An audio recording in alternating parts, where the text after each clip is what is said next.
Head sõbrad, kui teiegi soovite oma kodus kerget ja kiiret värskendust saada, siis pange nüüd eriti tähele, sellepärast et me oleme tulnud ühe toreda perekonna juurde Tarmoga, kes on otsustanud, et elutoas on vaja muutust, aga mitte võib-olla liiga suurt muutust, aga ikkagi, ja nad on otsustanud, et see sein läheb teise värvi alla. Jah, pererahvas siis otsustas seinatooni muuta. Ja värvimine on üsna lihtne töö, et ühe päevaga saab põhimõtteliselt selle seina ära värvitud siis. Otsustati siis mööblit mitte muuta, vaid muuta seinatooni. Aga siis see aluspind, see kõik on nüüd, tuleb mingid suuremad tööd ka teha või see kõik on väga okei siin? Jah, ennem peaks ikkagi vaatama seinale peale. Antud juhul on meil väga korras sein, et seda on lihtne üle värvida siis. Milline see uus toon nüüd tuleb? Pererahvas tahtis saada tumedat tooni ja esialgu siis vaatas Vivacolori trenditoone. Lõplikku otsust oli keeruline teha ja ta pöördus siis sisekujundaja poole. Appi võeti ettevõtte kodudisainer sisekujundaja Kadri Unt, kes siis aitas valida tooni. Tooniks soovitas siis sükest tooni nagu N499 tume hall ja mis sobib siis ideaalselt sisekujundusega. See nüüd on see värv, mis läheb seina?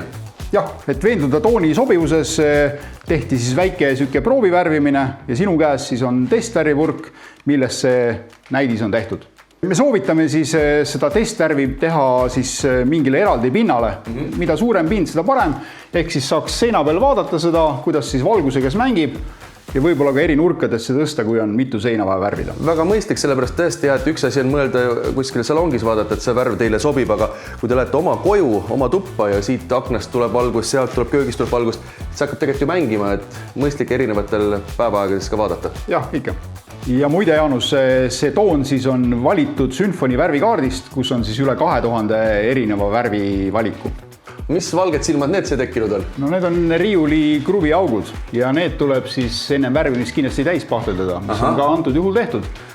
Ja hetkel me oleme kasutanud siis sükest toodet nagu Tikkurra Hole-in-One.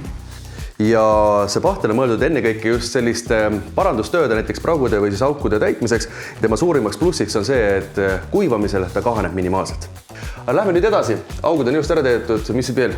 No peale augu pahteldust peaks siis kindlasti lihvima. Lihtolm tuleb ära eemaldada ja niiskelapiga võiks seina ikkagi puhtaks teha. Et päris suurt pesu nüüd üle vaja teha, aga niiskelapiga võiks kogu seina üle käia? Jah, antud seina puhul küll mitte. Ja ma vaatan, et juba teibid on ka osaliselt pandud, et need tuleb küll lõpuni, et mõistlik on alati ikka teipida. Ja ikka. Muidu me rikume teised pinnad värviga ära. Ja samamoodi põrand.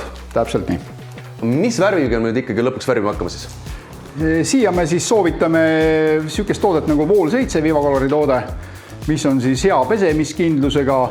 Tal on siis luigemärk, kuluarvestus ühe kihiga on siis purgi peal ilusti piktogrammiga märgitud ja hästi lihtne värvida ja matt seinavärv.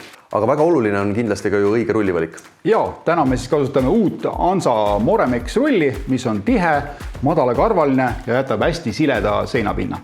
Aga Tarmo, nüüd siis muud midagi lihtsalt värv rulli peale hakkama ainult kütma või?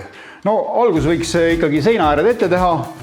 Need pahteldatud kohad võiks samamoodi õrnalt üle käia ennem. Aga mis see tähendab õrnalt üle käia? Ma lihtsalt need kohad teile selle värvid üle, siis ma pean laskma tal ära ka kuivada või? No kui me kogu seina praegu värvime, siis ei ole vaja oodata nii kaua. Ehk siis need kohad üle käia siit selle väiksem rulliga, mis sinu käes on, ja samamoodi väiksem rullik käiks nagu ääred, otsad kõik ära ja siis alles võtta selle suurega hakates järgi tulema. Jah, ja kindlasti võiks vaadata, et siis oleks kasutatud sama sarja rulle, nii väike kui suur.